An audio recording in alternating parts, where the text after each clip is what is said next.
Dekat tangan aku sekarang ni ada sebiji Daiwa Sal 3 biji, saiz 200 SHL. Mesin yang boleh korang buat main slow jig dan juga buat main bottom. Jadi kat sini mesin ni second hand guys, tapi condition dia memang sangat cantik lah. Yang ini ratio dia 7:3:1. Siap dengan kotak dia tu. Ni kotak dia. Daiwa Sal 3 biji 200 SHL.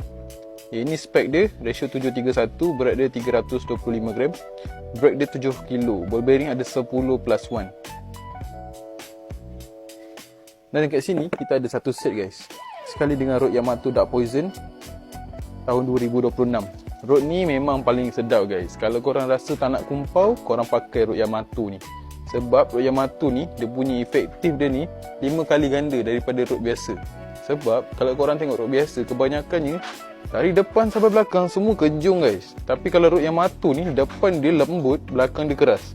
Sebab 30% bahagian belakang ni ada extra carbon wrap. Nampak tu? Carbon wrapping. Dan rod ni boleh jimatkan korang punya energi. Sebab korang tak perlu pun nak gaya banyak. Rod ni akan gayakan sendiri. Sebab depan dia lembut, nampak tu? Jadi korang punya jig tu bergerak secara natural lah. Lepas tu untuk material, receipt Fuji, cincin semua Fuji. Dan cincin Fuji dia ni guys memang sangat tebal Bukan cincin Fuji biasa. Nampak tu? Tebal guys, tebal gila. Memang tahan lah kalau korang nak pakai sampai 4-5 tahun. Lepas tu rod ni memang ringan. Lepas tu guys, satu set ni guys, korang akan dapat Daiwa Sal 3 BJ 200 SHL dengan rod Yamato Dark Poison. Kalau korang berminat, korang DM je. Nak datang kedai pun boleh. Orchid Tackle Kelang tu, alamat dekat atas. Minat, korang DM.